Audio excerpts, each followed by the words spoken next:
ನಮಸ್ಕಾರ ಸ್ನೇಹಿತರೆ, ಮಹಾಚಂದ್ರ ಯೂಟ್ಯೂಬ್ ಚಾನಲ್ಗೆ ತಮ್ಮೆಲ್ಲರಿಗೂ ಮತ್ತೊಮ್ಮೆ ಆತ್ಮೀಯವಾದಂತಹ ಸ್ವಾಗತ. ಸ್ನೇಹಿತರೆ, ಸರ್ಕಾರಿ ನೌಕರರ ಬೇಡಿಕೆಗಳಲ್ಲಿ ಮತ್ತೊಂದು ಮಹತ್ವ ಬೇಡಿಕೆಯಾದಂತಹ ಆರೋಗ್ಯ ಸಂಜೀವಿನಿ ಯೋಜನೆಯ ಜಾರಿ, ಇದರ ಬಗ್ಗೆ ನಾನು ಈ ವಿಡಿಯೋನಲ್ಲಿ ನಿಮಗೆ ಕಂಪ್ಲೀಟ್ ಡೀಟೇಲ್ಸ್ ತಿಳಿಸ್ಕೊಡ್ತಾ ಇದ್ದೀನಿ. ಅಂದರೆ ಮುಂದಿನ ಸಂಪುಟ ಸಭೆಯಲ್ಲಿ ಇದಕ್ಕೆ ಅನುಮೋದನೆ ಸಿಗುತ್ತಾ ಇಲ್ವೋ, ಹಾಗೆ ಈ ಆರೋಗ್ಯ ಸಂಜೀವಿನಿ ಯೋಜನೆಯಲ್ಲಿ ಎಷ್ಟು ಬಗೆಯ ಕಾಯಿಲೆಗಳಿಗೆ ನೀವು ಟ್ರೀಟ್ಮೆಂಟನ್ನು ತಗೋಬೋದು, ಅದು ಎಲ್ಲ ಉಚಿತವಾಗಿ. ಸೊ ಇದ್ರ ಬಗ್ಗೆ ಒಂದಷ್ಟು ಕಂಪ್ಲೀಟ್ ಡೀಟೇಲ್ಸ್ ನೋಡೋಣ ಬನ್ನಿ ಸ್ನೇಹಿತರೆ. ಸೊ ಸದ್ಯದಲ್ಲೇ ಈ ಯೋಜನೆ ಜಾರಿಯಾಗುವ ಸಾಧ್ಯತೆಗಳು ಹೆಚ್ಚಾಗಿ ಕಾಣ್ತಾ ಇದೆ. ಹಾಗಾಗಿ ನಾನು ಈ ವಿಡಿಯೋನಲ್ಲಿ ನಿಮಗೆ ತಿಳಿಸ್ಕೊಡ್ತಾ ಇದ್ದೀನಿ. ಹಾಗೆ ನಮ್ಮ ಚಾನಲ್ನ ಇನ್ನೂ ಯಾರ್ಯಾರು ಸಬ್ಸ್ಕ್ರೈಬ್ ಮಾಡ್ಕೊಂಡಿಲ್ಲ ಅವರು ಈ ಕೂಡಲೇ ಸಬ್ಸ್ಕ್ರೈಬ್ ಮಾಡ್ಕೊಳ್ಳಿ. ಬನ್ನಿ ಸ್ನೇಹಿತರೆ, ಹಾಗಾದರೆ ನೋಡೋಣ. ಹಾಗಾದರೆ ಈಗ ಆರೋಗ್ಯ ಸಂಜೀವಿನಿ ಯೋಜನೆ ಕುರಿತು ಪೇಪರ್ನಲ್ಲಿ ಪತ್ರಿಕೆಯಲ್ಲಿ ಪ್ರಕಟ ಆಗಿರ್ತಕ್ಕಂಥ ಮಾಹಿತಿ ಏನಿದೆ ಅಂತ ನೋಡಿ. ರಾಜ್ಯ ಸರ್ಕಾರಿ ನೌಕರರು ಮತ್ತು ಅವಲಂಬಿತ ಕುಟುಂಬ ಸದಸ್ಯರಿಗೆ ನಗದು ರಹಿತ ಚಿಕಿತ್ಸಾ ಸೌಲಭ್ಯ ಕಲ್ಪಿಸುವ KASS ಅಂದರೆ ಕರ್ನಾಟಕ ಆರೋಗ್ಯ ಸಂಜೀವಿನಿ ಸ್ಕೀಮ್ ಯೋಜನೆಗೆ 2022-23ನೇ ಸಾಲಿನ ಆಯವ್ಯಯದಲ್ಲಿ ಅನುದಾನ ಕಾಯ್ದಿರಿಸಿ ಸಚಿವ ಸಂಪುಟ ಸಭೆಯ ಅನುಮೋದನೆ ಪಡೆಯಲಾಗಿತ್ತು. ಜೊತೆಗೆ ಯೋಜನೆಯ ರೂಪರೇಷೆ ಸಿದ್ಧಪಡಿಸಿ ಸಾಂಕೇತಿಕವಾಗಿ ಲೋಕಾರ್ಪಣೆ ಸಹ ಮಾಡಲಾಗಿದೆ.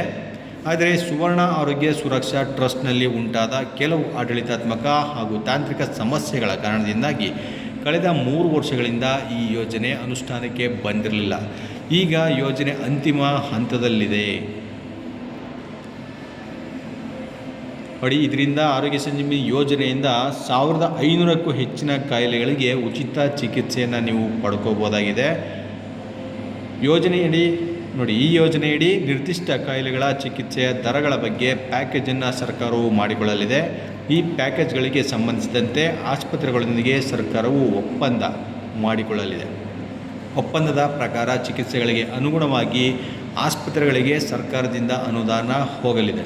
ಇದರಿಂದ ಸರ್ಕಾರಿ ನೌಕರರ ಕುಟುಂಬ ಸದಸ್ಯರಿಗೆ 1500ಕ್ಕೂ ಹೆಚ್ಚಿನ ಕಾಯಿಲೆಗಳಿಗೆ ಉಚಿತ ಚಿಕಿತ್ಸಾ ಸೇವೆ ಲಭ್ಯವಾಗಲಿದೆ ಎಂದು ಕರ್ನಾಟಕ ರಾಜ್ಯ ಸರ್ಕಾರಿ ನೌಕರರ ಸಂಘದ ಅಧ್ಯಕ್ಷ CS ಷಡಾಕ್ಷರಿ ಅವರು ಉದಯವಾಣಿ ಪತ್ರಿಕೆಗೆ ತಿಳಿಸಿರ್ತಕ್ಕಂಥದ್ದು. ಸೊ ಸರ್ಕಾರಕ್ಕೆ ಇದರಿಂದ ಎಷ್ಟು ಹೊರೆ ಆಗಲಿದೆ ಅನ್ನೋದೊಂದು ಅಂಕಿಅಂಶನೂ ಕೂಡ ಇಲ್ಲಿ ಕೊಟ್ಟಿದ್ದಾರೆ. ನೋಡಿ, ಸರ್ಕಾರಕ್ಕೆ ವಾರ್ಷಿಕವಾಗಿ ಹೆಚ್ಚುವರಿ 300 ಕೋಟಿ ರು ಹೊರೆ ಆಗಲಿದೆ.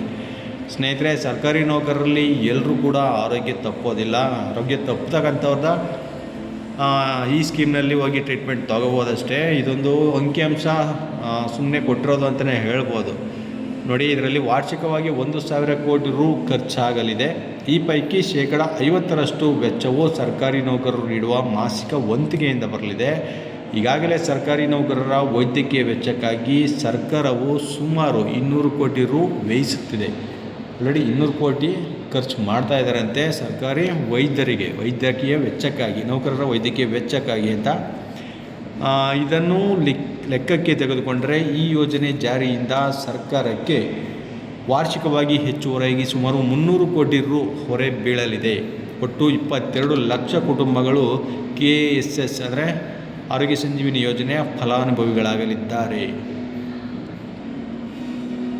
ಹೌದು ಸ್ನೇಹಿತರೆ, 200 ಅಲ್ಲ 300 ಅಲ್ಲ 500 ಕೋಟಿ ಆದರೂ ಪರವಾಗಿಲ್ಲ. ಯಾಕೆಂದರೆ ಸರ್ಕಾರಿ ನೌಕರರು ಸರ್ಕಾರಿ ಕೆಲಸ ಮಾಡಬೇಕಂದ್ರೆ ಅವರು ಆರೋಗ್ಯವಾಗಿರಲೇಬೇಕು. ಮುಖ್ಯವಾಗಿ ಆರೋಗ್ಯವನ್ನು ಕಾಪಾಡಿಕೊಳ್ಳಬೇಕು. ಅದಕ್ಕೆ ತಕ್ಕಂತೆ ಸರ್ಕಾರದಿಂದ ಇದೊಂದು ಯೋಜನೆ ಜಾರಿ ಆಗಲೇಬೇಕು. ಇದಕ್ಕೆ ನೋಡಿ, ಕುಟುಂಬ ಕಲ್ಯಾಣ ಆರೋಗ್ಯ ಮತ್ತು ಕುಟುಂಬ ಕಲ್ಯಾಣ ಸೇವೆಗಳ ಅವರ ಪ್ರಧಾನ ಕಾರ್ಯದರ್ಶಿ ಅವರು ಏನು ಹೇಳ್ತಾರೆ ಅಂದರೆ, ನೋಡಿ, KASS ಯೋಜನೆ ಜಾರಿಗೊಳಿಸುವ ಬಗ್ಗೆ ಮುಖ್ಯ ಕಾರ್ಯದರ್ಶಿ, ಸರ್ಕಾರಿ ನೌಕರರ ಸಂಘ ಹಾಗೂ ಸಂಬಂಧಿಸಿದ ಅಧಿಕಾರಿಗಳ ಜೊತೆಗೆ ಚರ್ಚೆ ನಡೆಸಲಾಗಿದೆ.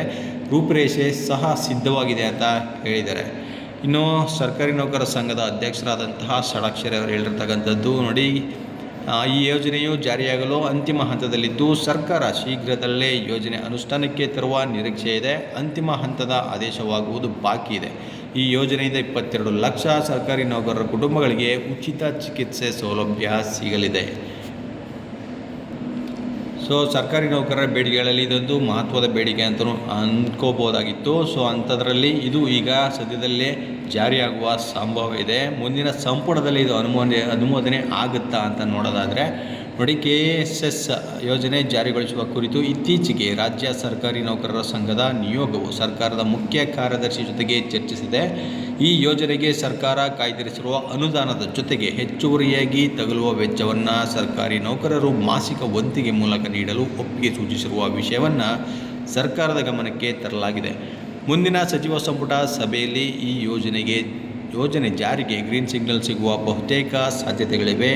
ಅನಾರೋಗ್ಯದಿಂದ ಬಳಲುತ್ತಿರುವ ಹಾಗೂ ಮಾರಣಾಂತಿಕ ಕಾಯಿಲೆಗಳಿಗೆ ಅಧಿಕ ವೆಚ್ಚ ಭರಿಸಲು ಸಾಧ್ಯವಾಗದೆ ಅಸಹಾಯಕ ಸ್ಥಿತಿಯಲ್ಲಿರುವ ಅಂತಹ ಸರ್ಕಾರಿ ನೌಕರರಿಗೆ ಈ ಯೋಜನೆಯಿಂದ ಸಾಕಷ್ಟು ಅನುಕೂಲಗಳಾಗಲಿದೆ.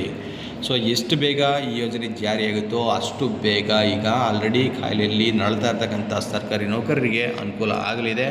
ಆದಷ್ಟು ಬೇಗ ಜಾರಿಯಾಗಲಿ ಅಂತ ನಾನು ಕೂಡ ಕೇಳ್ಕೊತಾ ಇದ್ದೀನಿ. ಬನ್ನಿ ಸ್ನೇಹಿತರೆ, ಇದೇ ರೀತಿ ಮತ್ತಷ್ಟು ಅಧಿಕೃತ ಮಾಹಿತಿಗಳ ಜೊತೆಗೆ ನಾನು ನಿಮ್ಮನ್ನು ಮತ್ತೆ ಭೇಟಿ ಮಾಡ್ತೇನೆ. ನಮಸ್ಕಾರ.